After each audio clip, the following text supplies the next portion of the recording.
الشیطان الرجیم بسم اللہ الرحمن الرحیم صلی اللہ علی سیدنا محمد وآلہ الطاہرین۔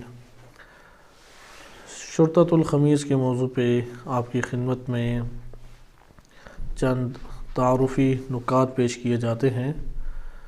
امام علی علیہ السلام جب خلافت کے اوپر ظاہری طور پہ آئے اور حکومت ان کے دست مبارک میں آئی تو امیر المومنین علیہ السلام نے ایک اسپیشل فورس اور ایک خصوصی فوج قرار دی اور اس کو تشکیل دینے کے بعد اس کو شرطۃ الخمیس کے نام سے اس دور میں متعارف کرایا گیا۔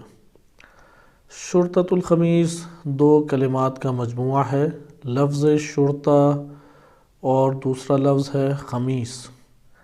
لفظ شرطہ عربی زبان میں آج بھی استعمال ہوتا ہے جس کے مطلب سپاہی کے ہیں، لیکن آیا یہ شرطۃ الخمیس میں سپاہی ہی کے معنی میں ہے یا کسی اور معنی میں بھی یہ وارد ہوا ہے؟ سیاست امیر المومنین علیہ السلام میں اس فوج کا جو اسپیشل ایک کمانڈو فوج تھی، اس فوج کی تشکیل بہت ساری سیاسی امیر المومنین علیہ السلام کی تدابیر کو آشکار کرتی ہے۔ کلمہ شرطہ اور اس کے بعد کلمہ خمیس کو ہم دیکھتے ہیں اور اس کے بعد انشاءاللہ سلسلہ وار ہم اس میں بعض نکات کو ملاحظہ کریں گے۔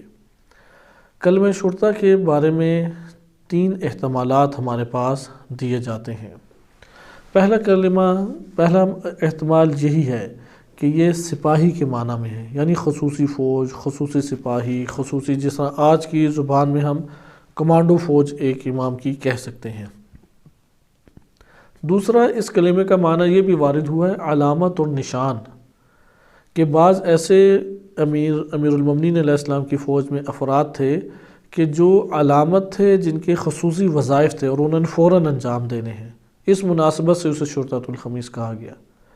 اور تیسرا احتمال یہ ہے کہ شرطہ معنی ہوتا ہے جو کسی کام سے لازم ہو جائے، یعنی اس نے حتماً و لازمی طور پہ ایک عمل کو انجام دینا ہے۔ تینوں یہ احتمال اپنی جگہ پہ ہو سکتے ہیں۔ اس فوج کو شرطۃ الخمیس یعنی امام علی علیہ السلام کی خصوصی اسپیشل فورس کا نام جو شرطۃ الخمیس لکھا گیا، اس کے مختلف ہمارے پاس اسباب ہو سکتے ہیں۔ تو آپ نے اس مختصر سی گفتگو میں شرطۃ الخمیس میں شرطہ کے معنی کو ملاحظہ کیا۔ انشاءاللہ اگلے ہم اسی سلسلے گفتگو میں خمیس کے معنی کو دیکھیں گے اور اس کے بعد آگے سلسلہ وار گفتگو آپ کے سامنے پیش کی جائے گی۔ وصلی اللہ علی محمد وآلہ